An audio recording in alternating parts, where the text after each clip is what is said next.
காரைக்காலிலிருந்து படகுகள் மூலம் வெளிநாடு செல்ல முயன்றபோது இயந்திரம் பழுதானதால் நடுக்கடலில் சிக்கி தவித்த இலங்கை அகதிகள் பத்திரமாக மீட்கப்பட்டுள்ளனர். அனைவரும் காரைக்காலில் உள்ள தனியார் துறைமுகத்திற்கு வந்து சேர்ந்தனர். இதுகுறித்து நமது செய்தியாளர் சார்ல்ஸ் தரும் கூடுதல் தகவல்களை இப்போது கேட்கலாம்.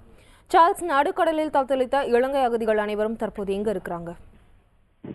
திவ்யா, காரைக்கால் தனியார் துறைமுகத்துல அவங்க 120 பேரும் அவர்கள் நடுக்கடலை தத்தளிச்சவங்களை கடலோர காவல்படையினர் மீட்டு தற்பொழுது நாகை பகுதியில் உள்ள போலீசார் மற்றும் அவரோட உதவியோட காரைக்கால் துறைமுகத்துல வந்து இறக்கியிருக்காங்க. இப்ப அவருடைய விசாரணை நடைபெற்று வருகிறது. மொத்தம் 120 பேர் இதுல வந்து அவங்க வெளிநாடுகளுக்கு தப்ப முயற்சி செஞ்சிருக்காங்க. முக்கியமாக இதுல பெண்களும் குழந்தைகள் இருக்காங்க. அதை பார்க்க முடியுது. அவர்கள் ஒவ்வொருவராக இப்போ வந்து விசாரணை மேற்கொள்ளப்படுகிறது. கடலோர காவல்படையினர் அவர்களிடம் விசாரணை மேற்கொண்டு அதன் பின்பு அவர்கள் மரைன் போலீசாரிடம் ஒப்படைப்பார்கள்.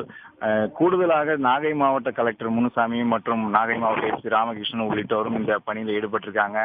முக்கியமாக தமிழ்நாடு போலீசார் வந்து இவர்களை கைது செய்து அதன் மூலம் யார் இவர்களை வந்து வெளிநாடு அனுப்புவதற்கு இது போன்ற செயல்களில் ஈடுபடுத்துகிறார்கள், அவர்கள் யார் யார் ஈடுபடுகிறார்கள் போன்ற அனைத்து விவரங்களையும் சேகரிப்பதற்காக அவர்கள் வந்து கைது செய்யப்படுவார்கள் என்பதையும் தெரிவிச்சிருக்காங்க. தொடர்ந்து அவருடைய விசாரணை மேற்கொள்ளப்பட்டு வருகிறது. இது தனியார் துறைமுகம், அதாவது காரைக்கால் பகுதியில் உள்ள தனியார் துறைமுகத்தில் இந்த விசாரணை இப்ப தற்பொழுது துவங்கியுள்ளது. முதலில் கடலோர காவல்படையினர் விசாரித்து அவரிடம் அனைத்து தகவல்களையும் வாங்கிக் கொண்டு அதன் பின்பு அவர்கள் மரைன் போலீசாரிடம் ஒப்படைப்பார்கள். திவ்யா, சார்ல்ஸ், தற்போது மீட்கப்பட்ட அகதிகள் எந்தெந்த முகாம்களை சேர்ந்தவர்கள் அப்படின்னு தெரிய வந்திருக்கா? இது குறித்து நம்ம நாகை மாவட்ட கலெக்டரிடம் நம்ம நேரடியாக கேட்டபோது நாகை மாவட்ட கலெக்டர், அதாவது தமிழகம் முழுவதும் உள்ள பல்வேறு முகாமில் இருந்து இவங்க வந்து வெளிநாடுகளுக்கு தப்ப முயற்சி செஞ்சிருக்காங்க. முக்கியமாக இந்த 2 படகுகள், அதாவது அந்த சிறிய ரக படகுகளும் மீட்கப்பட்டுள்ளன.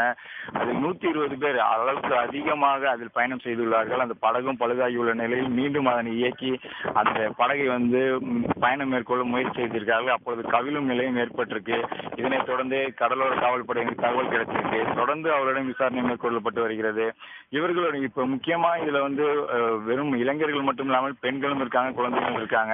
இவர்கள் எந்தெந்த முகாம்ல யார் யார் எங்கிருந்து வந்தாங்க என்ற தொடர்பான விசாரணை மேற்கொள்ளப்பட்டு வருகிறது. முக்கியமாக இதற்கு முன் 2 முறை வந்து இது போன்ற சம்பவங்கள் நடைபெற்றிருக்கு. அந்த சம்பவங்கள் நடைபெற்ற பொழுது படகுகள் மட்டுமே போலீசாரால் வந்து கைப்பற்றப்பட்டிருக்கு. இவர்கள் யார் யார் எங்கெங்க போனாங்க என்ற தகவல்களும் அவருக்கு கிடைக்கவில்லை. இது தொடர்பாக இவர்களை வந்து வெளிநாடு அனுப்புவதற்கான இந்த செய்கையில் ஈடுபடுவரை வந்து தொடர்ந்து போலீசார் தேடி வர்றாங்க. முக்கியமாக ரமணா என்பவரையும் தேடிட்டு வராங்க போலீசார். 2 சம்பவங்களுக்கு நடைபெற்ற நிலையில் அவர் ஏற்கனவே தலைமறைவாயிருக்காரு. இது தொடர்பாக தொடர்ந்து வந்து போலீசார் வந்து விசாரணை மேற்கொண்டு வராங்க. காரைக்கால் துறைமுகம் முழுவதும் வந்து தற்போது வந்து போலீஸ் பாதுகாப்பு போடப்பட்டுள்ளது. இவர்கள் அனைவரும் வந்து இறங்கியவுடன் இவர்களுக்கு எதுவும் மருத்துவ உதவி எதுவும் தேவைப்படுமா என்ற வகையில் அவர்களுக்கு வந்து ஆம்புலன்ஸ் வாகனமும் தயார் நிலையில் வைக்கப்பட்டுள்ளது.